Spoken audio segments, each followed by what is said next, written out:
karaniwang tao lamang. Kayod kabayo, yan ang alam.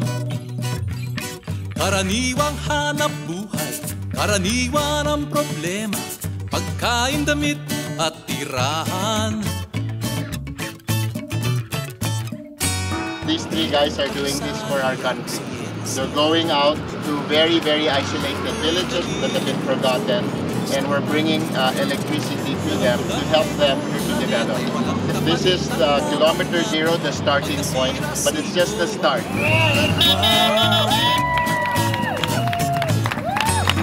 Karaniwang tao saan tatakbo kapag nawasak iisang mundo?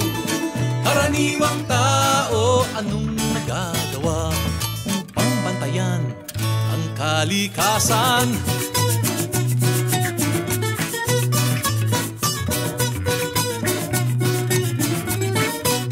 Now that we're here, we see this place being transformed. And in a few years, you will be transforming your area. And then from here, ma-transform natin yung bayan natin. Kung kaya mong isipin, kaya mong gawin, isa-isang hakbang lamang at ika'y makakarating. Tulad ng puno na galing sa binhi, ang mga dakilang gaway nagmumula sa guni-guni.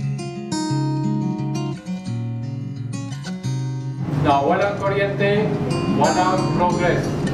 Right? You cannot work, you have no productivity.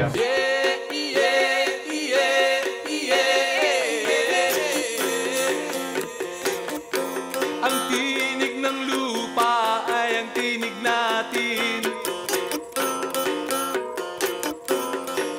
Ang masasabi niya ay ang sasabihin natin. Kung lupa ang hahatol sa ating papanig, tayo ay kanya at tayo ang lupa. Don't discharge the battery and don't use it when it's discharged because patay na. Here there is a little manual, so you have some explanation.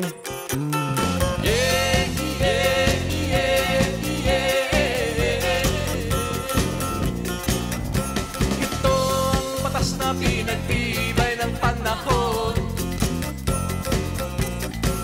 We want to encourage everybody to look at the ways to enlist, to join our benefit advocacy and bring life to all Filipinos. Hahatol sa ating papanig, tayo ay kanya at tayo ang lupa.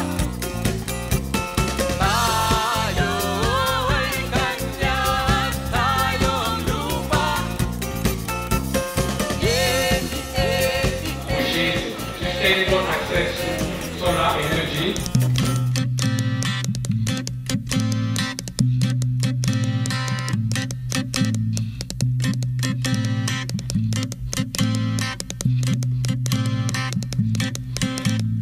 Lupa, laot, langit ay magkaugnay.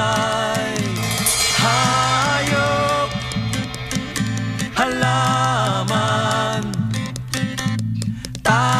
The Solar Energy Foundation wants to help and connect these people to give them electricity. ang lahat ng bagay ay magkaugnay.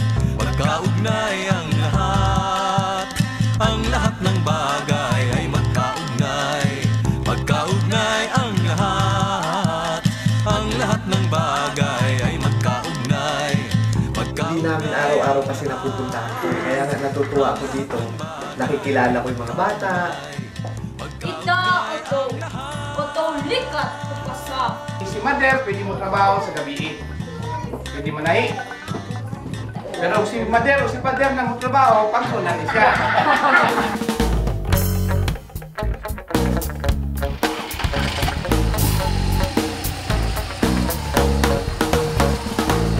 Naglakad ako ko sa daang putikan, sa sobrang dulas. Having access to light sources, for example, can make a huge difference. With solar energy, pwede silang manatili sa lugar nila kasi pwede na mag-develop yung lugar. Yung ating mission, every single household na walang kuryente dito sa Philippines ay magkakaroon. This will be changing your life for the next 10 years. Iisa na lamang ang sapatos ko. Ito na ba yung sinasabi nilang pinaglaruan? Tabi po, palabiro, mapaglarong engkanto. Tabi po, palabiro, mapaglarong engkanto. Tabi po, palabiro, mapaglarong engkanto. Tabi po, palabiro. Well, you can see the boats outside there. Those are fishing boats. You can imagine what solar lamps will do for them.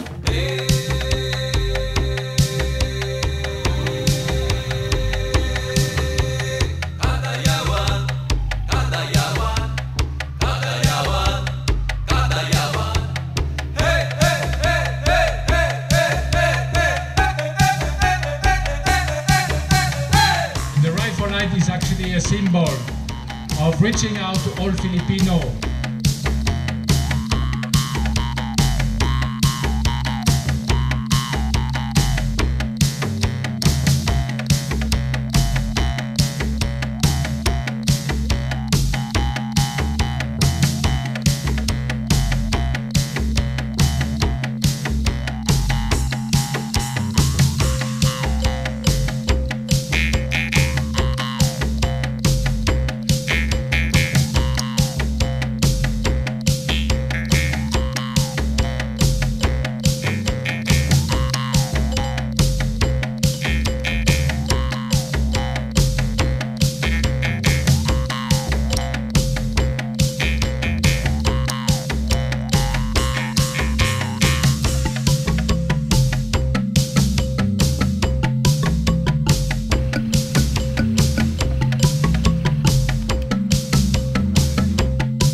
Wala po tayong gastos, lalagay ko lang natin sa initan.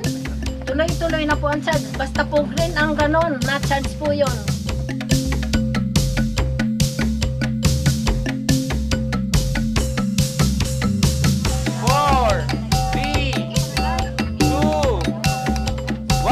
Huwag gamitin ng sobra. Gamitin ang tamang tagal na oras na paggamit. Yan! Ay!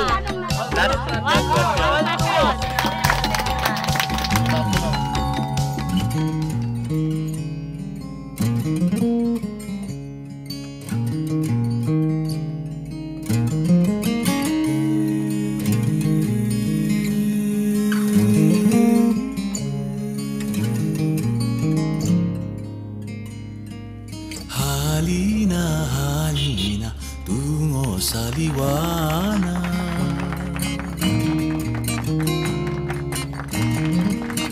Liwanag, halina, tungo sa liwanag.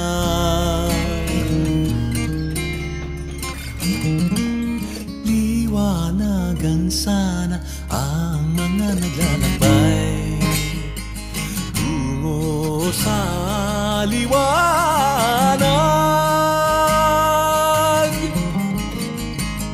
sa paglalakbay. Truthfully, Filipinos are very resilient, and no matter how impoverished the community, no matter how little they had, they were happy that they had their families. I hope they were happy that we were there.